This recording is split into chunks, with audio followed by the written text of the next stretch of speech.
तो आज मैं आपको लेकर चलता हूँ उत्तर प्रदेश का जिला बागपत का छोटा सा गांव है सैदपुर कला।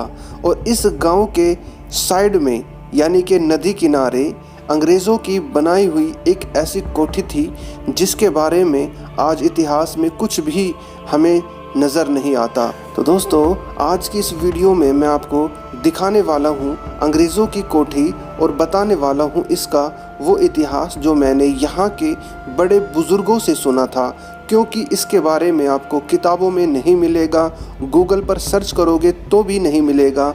ये बिल्कुल गुमनाम तरीके से बंद पड़ी हुई है।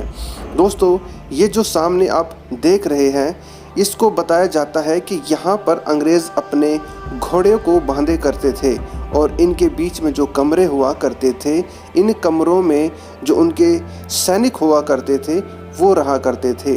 बाकी ये जो सामने आप देख रहे हैं, यहाँ पर अंग्रेज़ अधिकारी उन क्रांतिकारियों को या फिर उन गांव के लोगों को यातनाएं देते थे जो समय पर लगान नहीं दिया करते थे। भाइयों, हम सब जानते हैं कि हमें आज़ादी 15 अगस्त 1947 को मिली थी, लेकिन इस गांव में ऐसा क्या हुआ कि ये आज़ादी से पहले आज़ाद हो चुके थे। आपको समझ नहीं आया तो पूरी कहानी सुनिए इस गांव की, आप समझ जाएंगे कि यहाँ के लोग कितने बहादुर हैं। सैदपुर कला के लोगों ने 1857 में इन अंग्रेज़ों को जो इस कोठी में रहते थे दौड़ा दौड़ा कर मारा और उन्हें मारने के एवज़ में यहाँ के लोगों को बाद में दुगना लगान भी देना पड़ा। उन्हें इतनी यातनाएं दी गई, उन्हें इतना परेशान किया गया, लेकिन बावजूद उसके वो कभी भी अंग्रेज़ों के आगे नहीं हारे। और यही कारण है कि आज भी आज़ादी के 75 साल के बाद भी अंग्रेज़ों की बनाई हुई इस कोठी को आज तक यहाँ के जितने भी लोग हैं इसकी एक भी ईंट अपने घरों में नहीं ले गए। ये खंडर हो जाएगी, टूट जाएगी, लेकिन यहाँ के लोग कभी भी अंग्रेज़ों की इस्तेमाल की हुई चीज़ों का इस्तेमाल नहीं करेंगे। ऐसे खुददार लोग इस गांव के हैं। मैं आपको दिखा दूँ, ये जो ईंट है ये 1900 की है, यानी कि 19वीं शताब्दी की। तो कुछ जो यहाँ पर स्ट्रक्चर थे वो 19वीं शताब्दी के बाद बनाए गए थे, और जब विद्रोह हुआ था तो उसमें वो पूरी तरह टूट चुके थे, खंडर हो चुके थे, जिनके अवशेष भी बाकी नहीं है। लेकिन अंग्रेज़ों ने जो ये घर बना रखा था जिसको कोठी बोलते हैं, ये अभी भी कुछ अवस्था में ठीक है। हो सकता है आने वाले कुछ साल में ये गायब हो जाए। बताया जाता है कि इस कोठी को बनवाने में अंग्रेज़ों ने यहाँ के जो मज़दूर थे, इस गांव के जो मज़दूर गरीब किसान लोग थे, उनका खून चूस कर, उन्हें यातनाएं देकर, उन पर जुल्म कर कर इस कोठी का निर्माण किया गया था। इस कोठी की एक एक ईंट में यहाँ के लोगों का खून पसीना मिला हुआ है। दोस्तों, इस गांव की एक और बहुत ही दिलचस्प कहानी है और बहुत मज़े वाली कहानी है, जिसे सुनकर आप बहुत ही ज़्यादा रोमांचित हो जाएंगे और आप अपने इतिहास पर गर्व करेंगे। दरअसल इस गांव में जब अधिकारी बाहर गए हुए थे इस गांव से, इस कोठी से, तो उनके सैनिक गांव में राउंड मार रहे थे, गांव के लोगों को देख रहे थे। तो उनमें से एक सैनिक की नज़र गांव की एक स्त्री पर पड़ी जो कि 19 साल या 20 साल की रही होगी और दिखने में बहुत खूबसूरत थी। उस लड़की को वो अपने साथ ज़बरदस्ती लेकर इस कोठी के अंदर आ चुके थे। लेकिन गांव का एक युवक जिसका नाम हैदर बताया जाता है, उस हैदर ने उस जो लड़की थी, लड़की का नाम जो था वो था निर्मला को बचाने के लिए हैदर ने जो हिम्मत दिखाई थी, इस गांव के लोग आज भी उसे नहीं भूलते। हैदर ने बताया कि उस अंग्रेज़ अधिकारी के दोनों हाथ काट कर और उसका पैर भी काट डाले थे, और उस लड़की को, अपने गांव की लड़की को वो सुरक्षित बचा कर ले गया था। हालांकि बाद में उसे अपनी जान से हाथ धोना पड़ा, लेकिन फिर भी उसने अपने गांव की इज्जत को नहीं नीलाम होने दिया। इस गांव की ये दो कहानी मुझे बहुत ही ज़बरदस्त लगी। कितना प्यार होता होगा उस वक्त कि एक हिंदू की लड़की की इज्जत बचाने के लिए एक मुस्लिम लड़के ने अपनी जान की परवाह ना करते हुए अंग्रेज़ों से सीधा पंगा लिया और उन्हें इस कदर मौत दी। बाद में वो भी शहीद हो गया था दोस्तों। लेकिन इस गांव की ये कहानी बिल्कुल दबी हुई है, कोई नहीं जानता। और इस इतिहास के बारे में अगर सर्च भी करोगे ना तो इस कोठी के बारे में आपको कुछ भी नहीं पता चलेगा। यहाँ के लोगों से ही आप जाकर इन कहानियों को सुन सकते हैं। इन कोठियों को जब आप अंदर से देखेंगे तो कितनी एडवांस उन्होंने बना रखी थी, आप इस बात का अंदाज़ा लगा सकते हैं। यहाँ पर देखिए, ये फर्श है दोस्तों, और फर्श उस वक्त यानी कि आज से तकरीबन 150-200 साल पहले जो सीमेंट होता था उसका फर्श वो उन्होंने बना रखा है।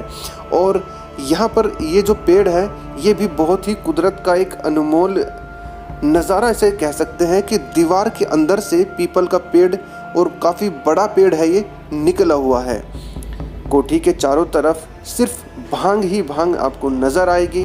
दोस्तों, इस घर के चारों तरफ इस तरह के पिलर आप देख सकते हैं।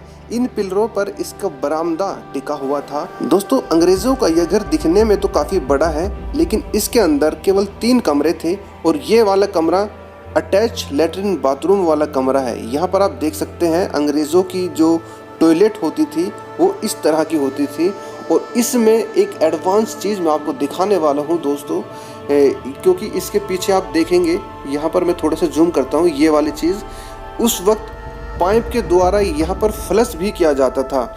यानी कि अगर मैं अपनी ज़िंदगी की बात करूँ तो मेरी उम्र तकरीबन जब 10 साल हो रही होगी तब हमारे घर में टॉयलेट बनी थी। और फ्लैश की बात करूँ तो फ्लैश भी आज से तकरीबन 10 साल पहले ही मैंने फ्लैश देखी थी। अंग्रेज़ लोग कितने अक्लमंद होते थे दोस्तों, आप इस बात का अंदाज़ा लगा सकते हैं। यहाँ पर देखिए, ये दीवार में नमी ना आए इसीलिए उन्होंने मार्बल का प्लास्टर कर रखा है, क्योंकि ये इतना बड़ा बाथरूम उनका होता था और साथ में टॉयलेट भी, और कमरे के साथ ही अटैच्ड है। बाहर से भी एंट्री है इस वाले दरवाजे से, और अंदर से एंट्री है इस वाले दरवाजे से। आप देख सकते हैं अटैच्ड टॉयलेट बाथरूम पहली बार अंग्रेज़ों का मैंने देखा है, और मुझे ये जानकर बड़ी हैरानी हुई थी।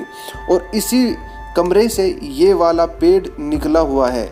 ये पेड़ दिखाता है कि आप हमें कितना भी क्यों ना दबा दे, जब हम निकलने पे आएंगे तो कोई हमें नहीं रोक सकता। अंग्रेज़ों ने हमें दबाने की, कुचलने की जितनी मर्जी कोशिश की, आज हम आज़ाद हैं और दुनिया के सामने सर उठाकर चलते हैं। दोस्तों, यहाँ पर एक चीज़ मैं आपको और दिखाना चाहूँगा। अगर आप इस वीडियो को यहाँ तक देख रहे हैं तो ये देखिए, ये जो लोहे की चीज़ है ना, ये रेल की पटरियाँ बनाने के काम आती है, और आज भी ये बिल्कुल ऐसी की ऐसी सुरक्षित है। इस गांव के लोग चाहे तो इसे काट कर बेच भी सकते हैं, लेकिन उन्होंने इसकी एक भी ईंट को छूने से इनकार कर रखा है। इनके जो पूर्वज हैं, इनके जो बड़े लोग थे, उन्होंने कसम खा रखी थी कि हम इस बिल्डिंग में से कुछ भी अपने घर नहीं ले जाएंगे और ना ही अपने घर में लगाएंगे। दोस्तों, इस कोठी में आने का जो रास्ता है ना वो बहुत ही बुरा है। आप देख सकते हैं चलने का रास्ता भी ठीक ठाक यहाँ पर नहीं है। बड़ी मुश्किल से कदम कदम बढ़ाते हुए मैं यहाँ से निकला हूँ, और पहुँचा कैसे कैसे हूँ वो तो आप भूल ही जाइए। मैं सिर्फ निकलते वक्त दिखा रहा हूँ कि अब मैं यहाँ से बाहर तो आ गया, और यहाँ पर कितना सुंदर ये पेड़ों का एक नज़ारा है। ये सारे के सारे पेड़ अंग्रेज़ों ने ही लगाए थे। ये आम का बाग है और ये अब फ़िलहाल सरकार के अंडर में है। इस बाग की सभी आम जो भी होते हैं वो सरकारी होते हैं। गांव के लोग इस आम के पेड़ को भी नहीं छूते। यहाँ की आम जो है वो पककर गिर जाती है, और लोग यहाँ से जो दूसरे गांव के लोग हैं वो चुगते हैं और बेचते हैं, लेकिन इस गांव के लोग यहाँ के आम को भी हाथ नहीं लगाते। इतने खुददार लोग हैं इस गांव के लोग। लेकिन दोस्तों, मेरी माने तो उन्हें ऐसा नहीं करना चाहिए। जब वो अंग्रेज़ों के अंडर था, लेकिन अब इस पर हम हिंदुस्तानियों का कब्ज़ा होना चाहिए। और